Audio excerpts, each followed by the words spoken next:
Shortly afterwards, on June the 24th, they went back to Hamburg for the first time since 1962. Then on to Japan, where thousands of police were assigned to guard them, following threats on their lives if they played the sacred Budokan Hall.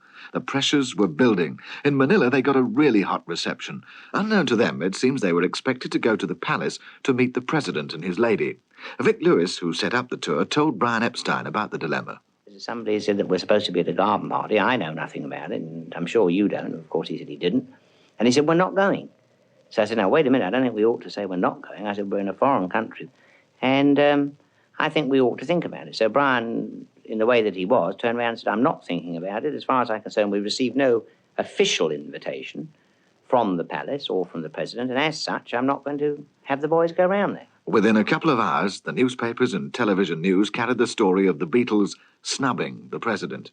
On August the 12th, the Beatles embarked on yet another tour of America. I spoke to them just before they went and asked them if they knew exactly where they were going to. 14 different places we're going to. Yeah. We've got an hour's holiday in the middle of it. Anywhere that you played on the last trip? Yeah, I think so, like New York, Los Angeles. Doing Shea Stadium again? Yeah. And in fact, most of the places are the same. You know, the main big places we've been to. Because some of the audience couldn't get out from last time, they're still in there. So we're doing a return show. Watching all that baseball, what a drag. Well, it's quite a good game. Is it? Baseball. Americans like it. Just in case they're listening. Over there. Oh, we hope they are. Jolly good. Well, I'm sorry to say I shan't be coming this time. Oh, why, Brian? Oh, too Brian, busy. are you coming? No, yes, What that's about all the it. tricks you Should have do? seen him last time, readers. Yes. With his pink spotted shirts on, Out all night at the clubs. Yes. learning baseball. The best club was in the plane, though. Is it? You're going to travel the same way this time? Yeah, I suppose we'll have to. Yeah. Everybody takes off before you get off the ground. It's a very good trip. Well, It was for you. We were busy. right. Well, I hope you have a nice time. Well, thanks, Thanks a lot. Brian. Thanks very much, Brian. See you then. It's been a wonderful. Well, can we go then? Yes. Yeah, Well, we'll just go. Just coming home, Dad. Come on, Charlie. Come on, Charlie. Let's go. And off they went. Business with the tour was a success, but a problem arose over one of John's comments at a press conference.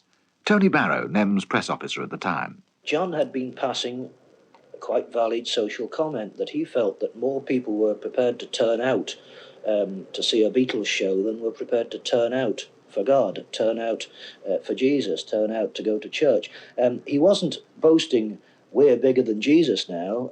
He was in fact making, as I say, what amounts to a very valid social comment, one feels, in the context of the original piece, but lifted out and put on its own like that, of course, it disturbed a large number of people around the world, and perhaps most of all in America's Bible Belt, where one recalls copies of Beatle records were burnt and photographs of John Lennon were burnt and so forth.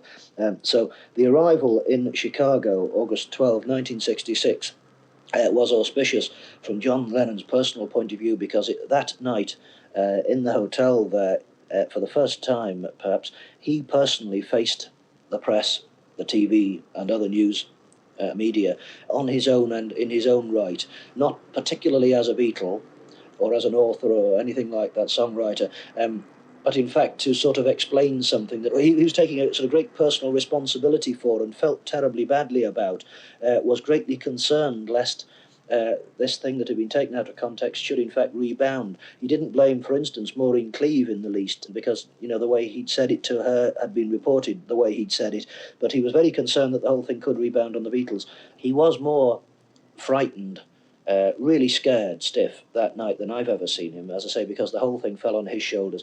It wasn't your regular Beatles press conference with a few nifty wisecracks and passing the joke to and fro between him and Ringo or him and Paul or something. This was John on his own, coming out into the hotel room, 3/4 of the hotel room being filled with journalists and cameramen and so forth.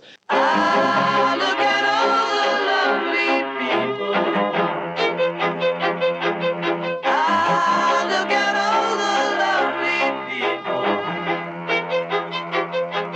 people. Eleanor Rigby picks up the rice in the church where a wedding has been.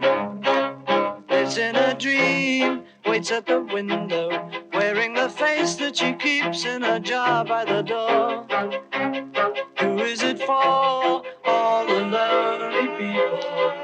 Where do they all come from? All the lonely people. Where do they all belong? The tour ended on August the 29th, 1966, in San Francisco at Candlestick Park. There was a sort of end-of-term spirit going, if you like, but there was also this kind of feeling amongst all of us who were around the Beatles that this might just be the last concert that they'd ever give. And I remember Paul casually in the very last minute saying, "Have you got your cassette recorder with you, have you?" And I said, "Yes, of course." "Tape it, will you? Tape the show." Which I did in a sort of, literally just holding a microphone up in the middle of a field there and collecting upon it what could be. But, I mean, as a personal souvenir of the occasion, in fact, something very nice to have.